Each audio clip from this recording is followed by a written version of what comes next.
So I turned this $22 Temu keyboard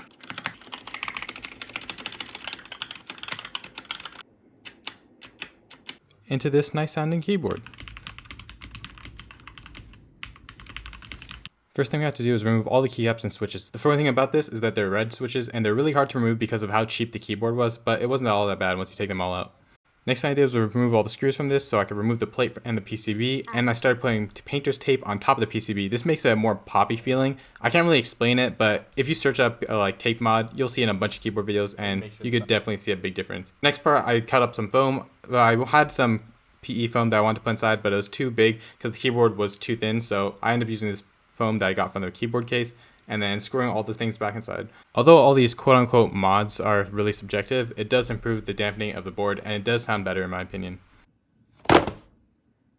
For this build, I chose some Akko CS creamy yellow switches, and they were actually relatively budget, and I found them on Amazon, which I'll link in the description.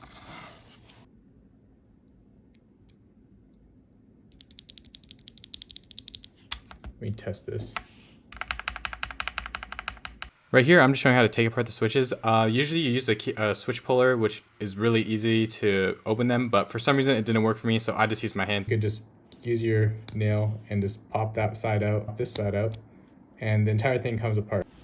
And then you do that with all of them and you get this. All right, to lube the switches, what you want to do is get a small brush, get some lube, get a super tiny amount, maybe about this much, is lube the sides right here, and lube the other side. Then also lube the golden part right here, in which you just get it enough so then you see it shine. Just as you see, it shines against the light. You want just for that shine, make sure you do not see any of the white lube. If you see any of the white lube, that means you put too much. Spring, you do the same thing. This spring, you could see some white on it, it's fine. Put it inside here, and now you could do the top part of the spring. You get the stem. Usually you can use a stem holder to hold it, right? For example, I'm just gonna hold it with my fingers. Honestly, put the stem on top. These arrows want to be facing the golden part, and slide it straight on. Then it should snap in. Then there you go, you have a loop switch. And time to do with 80 more.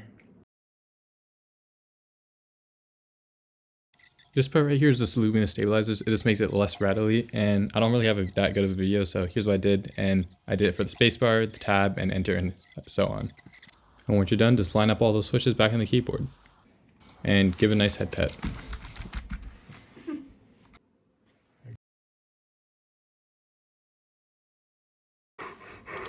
Bismillah.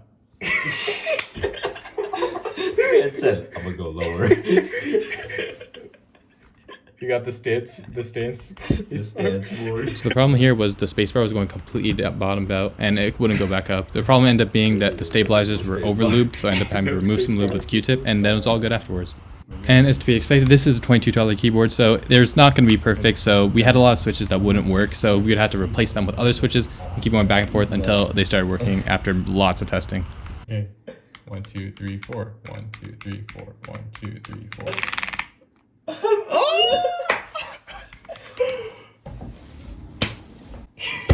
Let's go. Let's go. Let's go. Let's go. It worked. And yeah, that's the entire keyboard. Is it worth it? I personally don't think so. I think you could have gotten a $45 keyboard and modded for $10 and it would have turned out better than this. But I had a fun experience building this, and I definitely recommend all the switches and parts in it besides the Temu keyboard. And with that being said, I'll leave you guys just listening to the keyboard, and that's the end of the video. Thanks for watching.